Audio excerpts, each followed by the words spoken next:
নমস্কার বন্ধুরা, তোমাদের পছন্দের ধারাবাহিক কথার আজকের পর্বের রিভিউ নিয়ে আমি পৌঁছে গেছি তোমাদের সামনে। বাংলা সিরিয়াল সমাচারে তোমাদের সবাইকে স্বাগত জানিয়ে আজকের পর্বের রিভিউ আমি শুরু করছি। শুরুতেই দেখতে পাচ্ছি যে অগ্নির হাতে স্ত্রী দেখে তো অবাক হয়ে গেছে। কথা ভাবছে হয়তো সেটা দিয়ে তাকে বোধহয় ছ্যাঁকা দেবে। তো বলছে যে এটা দিয়ে আপনি কি করবেন? বলে এই স্ত্রী দিয়ে আমি আমার স্ত্রীকে স্ত্রী করব। বলে না না পাচক মশাই, পুড়ে যাব কিন্তু, না না আপনি এরকমটা করতে পারেন না, কিছুতেই পারেন না। বলে আরে তুই চুপ কর চুপ কর, কিন্তু কথা তো এদিক ওদিক ছটফট করছে, কিছুতেই চুপ করে না। তারপর জোরে করে একটা ধমক দিয়েছে অগ্নিব। বলে চুপ কর, তোর কি আমাকে পাগল বলে মনে হয়? কথা মাথা নাড়িয়ে বলছে হ্যাঁ। বলে কি? বলে না। তারপর বলছে তুই শো এখানে চুপচাপ। দিয়ে শোয়াই। তারপরে কি করে, একটা টাওয়াল নিয়ে সেটাকে ভাঁজ করে তার উপরে আয়রন করে সেই টাওয়ালটা যে গরম হলো সেই গরম টাওয়ালটা কথার কোমরের মধ্যে মানে শেক দিচ্ছে আর কি, তাতে কথা বেশ আরাম মানে ফিল করছে। বলছে ব্যথা কমেছে? কথা বলছে হ্যাঁ আমি ঠিক আছি, কিন্তু আপনিও গিয়ে একটু রেস্ট নিন, আপনারা তো রেস্ট হয়নি। বলে কথা কম বল, তুই যেটা আমি বলছি সেটা কর।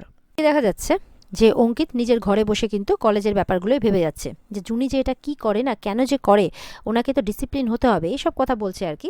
ঠিক সেই সময় কিন্তু কলেজের একটি মেয়ে, যে মেয়েটি বিশেষ করে কিন্তু মানে অঙ্কিতের দিকে নজর আছে আর জুনিকে সাইড করতে চাইছে, সেই মেয়েটি কিন্তু অঙ্কিতের মানে বাড়িতে চলে এসেছে।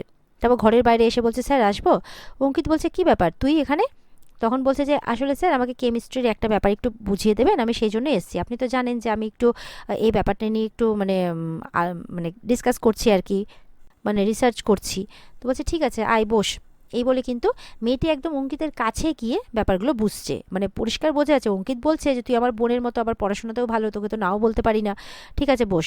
তখন মনে মনে বলছে বোন বলা আমি গুছোচ্ছি, তার মানে কি নিশ্চয়ই অঙ্কিতের উপর ওর খারাপ নজর আছে। তো এবার যখন অঙ্কিতকে বোঝাচ্ছে ল্যাবের সমস্ত টেস্টিংয়ের ব্যাপারগুলো, আর মেয়েটি কিন্তু খুব ক্লোজভাবে অঙ্কিতের কাছে গেছে, মানে কাছাকাছি গিয়ে বুঝছে।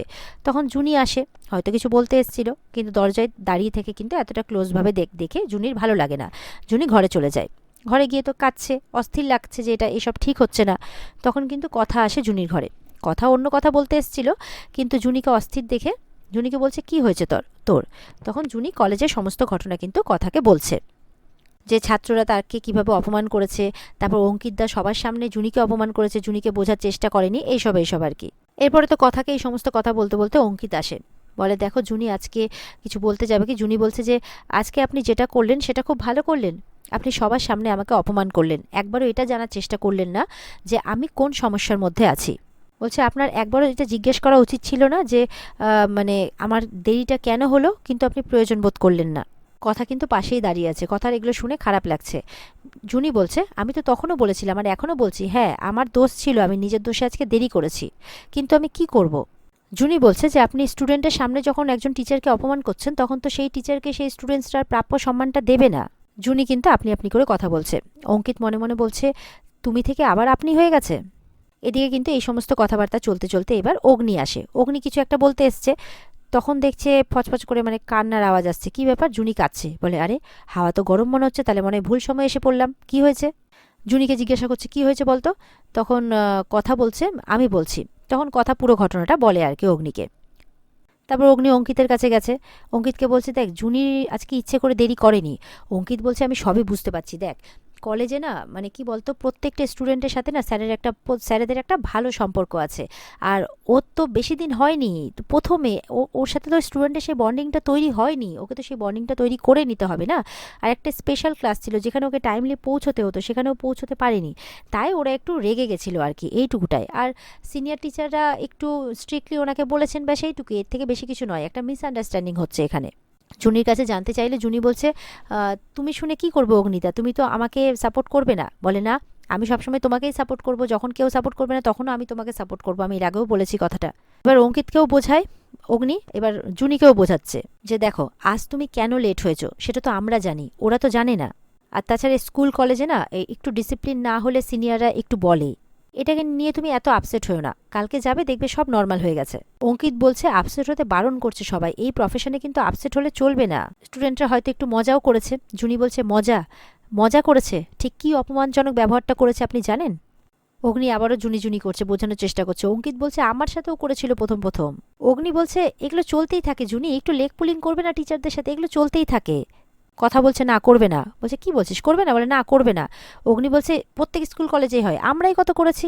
জিওগ্রাফি টিচারের কাছে না আতঙ্ক ছিলাম আমরা। কথা বলছে ভুল করেছেন, তাহলে কথা বলছে এই সমস্ত কিছু করেছেন বলে শিক্ষক আর টিচার মানে স্টুডেন্টের মধ্যে ব্যবধানটা কিন্তু মুছে গেছে। অগ্নি বলছে কি কি ধান, অঙ্কিতকে বলছে কি ধান বলছে রে ওই, কথা বলছে ব্যবধান পাচক মশাই, ফারাক। এবার কথা অগ্নিকে কিছু বললে অগ্নি বলছে রিল্যাক্স, আমাকে বকছিস কেন, আমি তো জুনিকে ভালোর জন্যই বোঝাচ্ছিলাম।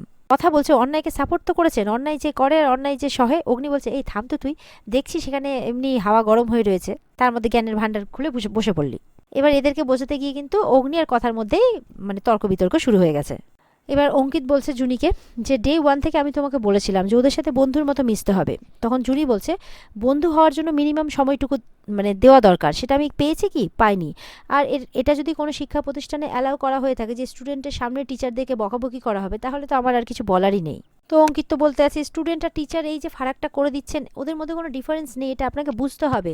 তখন জুনি বলছে যে যদি ডিফারেন্সই না থাকে তাহলে শিক্ষকের কাছে এসে লাভ কি, এই নিয়ে শুরু হয়ে গেছে। এবার অগ্নিয়ার কথা তাদেরকে থামানোর চেষ্টা করছে। ওদিকে চিত্রার ওই মেয়েটাও কিন্তু শুনছে, ওই মেয়েটাকে চিত্রাই প্ল্যান করেছে। চিত্রা বলছে দেখতে পাচ্ছ সিমরান, বলছে যে হ্যাঁ দেখতে পাচ্ছি, তুমি দেখে নিও, আমি অঙ্কিত স্যারের কাছ থেকে জুনিকে আলাদা করেই ছাড়বো। চিত্রা বলছে এই কাজটা যদি তুমি করতে পারো তাহলে তো আর কোনো কথাই নেই। চিত্রা মনে মনে বলছে অঙ্কিতের জীবন থেকে তো জুনি যাবেই, তারপর আমি তোমাদেরকে দেখে নেব কথা, আমার এই অপমান আমি মুখ বুঝে মেনে নেব না, কিছুতেই না, এমনটা বলছে চিত্রা। এদিকে তো কথা পিসিয়া সবাই রান্নাঘরে আছে আর কি, রান্নার দিকটা সামলাচ্ছে। তখন ঠাম্মি এসে কথাকে একটা দায়িত্ব দিয়ে দেয়, পিসিয়া কাকিয়াকে এদেরকে একটা করে দায়িত্ব দিয়ে দেয়। তারপর সেখান থেকে যাওয়ার সময় সেখানে চিত্রা যাচ্ছে, বলে দাঁড়াও তুমি রান্নাঘরে একদম যাবে না, তোমার হাতের রান্না এই বাড়িতে কেউ খাবে না। তখন আরেকজন মেয়ে আসে, ঠাম বলে দিদিভাই তুমি একদম এর মাঝে ঢুকবে না। তারপর সেখানে মেজো খোকাও আসে, বলে মা তুমি এটা কি বলছো, বলে তুমি যেটা বললে এক্ষুনি সেটাই বলছি, একদম আমাকে কোনো ব্যাপারে বাধা দেবে না। শেষমেশ নাকি মা আনন্দের কিরিট চুরি, ছি ছি ছি, এই বলে সেখান থেকে চলে যাচ্ছে ঠাম্মি। তখন দাদুভাই আসে, বলে যে তোমাদের ঠাম্মি একদম ঠিক কথা বলেছে, মেজো বউ ঠাকুর ঘর ভাড়ার ঘর এমনকি আমাদের ঘরেও আর ঢুকবে না, মানে রান্নাঘর ছাড়া আর কোথায় কোথায় ঢুকবে না সেটা আমি বলে দিলাম। বলে এর আগে কোনোদিনও কেউ এরকম মানে একটা জঘন্যতম অপরাধ করে জেল খেটে আসেনি। আর অপরাধটা কি, চুরি। মা আনন্দী যিনি আমাদের ভাগ্যের সাথে জড়িয়ে আছেন, আমাদের মঙ্গল অমঙ্গলের সাথে জড়িয়ে আছেন, তার কিরিট চুরি করছে কে, গুহবাড়ির মেজো বউ, ছি ছি ছি। মিহিরকে বলছে তোমার যদি আমার কথাগুলো খারাপ লাগে তাহলে তুমি নিজের বউকে নিয়ে বেরিয়ে যেতে পারো। তখন ছোটকা এসে বাধা দিচ্ছে, ছোটকাকে বলছে না তোমার ওই পুরো পরিবারকে নিয়ে হই হই করে থাকা ইয়ে আর খাটবে না। দাদুভাই বলছে ঠাম্মিকে যে রেনু আমার তো মনে হচ্ছে এর পেছনে মিহিরেরও হাত আছে, নাহলে বড় মানে মেজো বৌমা এতটা সাহস পায় কি করে। ঠাম্মি বলছে জানি না কর্তামশাই, আমি তো ভাবতে পারছি না যে আমি আমাদের সন্তানদের এইভাবে মানুষ করেছি। এরপরে নিচে এত সব কথা হতে হতে উপরে কিন্তু সেই ছোটদের টিম সবাই চলে আসে। এরপরে মেজমা দাদুভাইকে বলছে আপনি না জেনেই কিন্তু আমাকে অনেকগুলো কথা শুনিয়ে ফেললেন, আমি এতগুলো কথা কেন শুনবো, একজন ক্রিমিনালের কথাই আপনি আমাকে দোষারোপ করছেন। দাদুভাই বলছে হতে পারে তিলক একজন ক্রিমিনাল, কিন্তু তার বলা কথাগুলো মিথ্যে হয়ে যেতে পারে না, আর যদি আমি তার কথা মিথ্যেও ধরে নিই তাহলে তোমার অপরাধও কিন্তু কমে যেতে পারে না।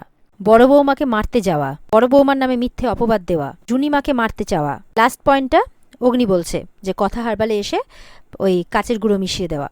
অঙ্কিত বলছে একদম ঠিক মা, তুমি না রান্নাঘরে যেতে চেও না, ঠিক আছে, তোমার হাতের খাবার খেতে না আমার আবার ভয় করে, আমাদের সবার ভয় করে ইনফ্যাক্ট, কখন তুমি মনে হয় যেন এই তুমি এটা মিশিয়ে দিয়েছো হয়তো, ওই তুমি ওটা মিশিয়ে দিয়েছো হয়তো, ওই জন্য না তুমি রান্নাঘরে যেও না প্লিজ, আমি তোমার হাতের খাবার খেতে পারবো না। এই বলে অঙ্কিত ওখান থেকে চলে যায়। মেজো মা তো তখন হাহুতাশ করতে থাকে, ছেলে এরকম কথা বলল। তখন দাদুভাই বলছে আর ওদিকে ছোটকা বলছে যে বুঝতে পারছো তো যে ছেলে যখন বলছে মাকে যে তোমার হাতের খাবার খেতে মানে মায়ের হাতের খাবার খেতে ছেলের ভয় লাগছে, তার মানে কতটা কষ্ট পেলে ছেলেটা এতটা এই কথাটা বলতে পারে, এটা বুঝতে পারছো তো। আর শুধু আক্কি নয়, তুমি কথার কথা ভাবো, কতবার তাকে বিপদে ফেলেছো, কতবার তার সঙ্গে কত কী করেছো, কতবার কতভাবে তাকে অপমান করেছো, বিপদে ফেলেছো। দেখো এই পরিবারের এগেনস্টে আমি কোনোদিনও যাইনি, যেতেও চাইনি, সবসময় চেয়েছি সবাই মিলে একসাথে থাকতে। কিন্তু আমি তাও বলছি বাবা মা যখন বলছে না তুমি একটু ব্রেক নাও, মনটা সুস্থ হোক আগে তারপরে ফিরে এসো, এমনভাবে বলছে আর কি।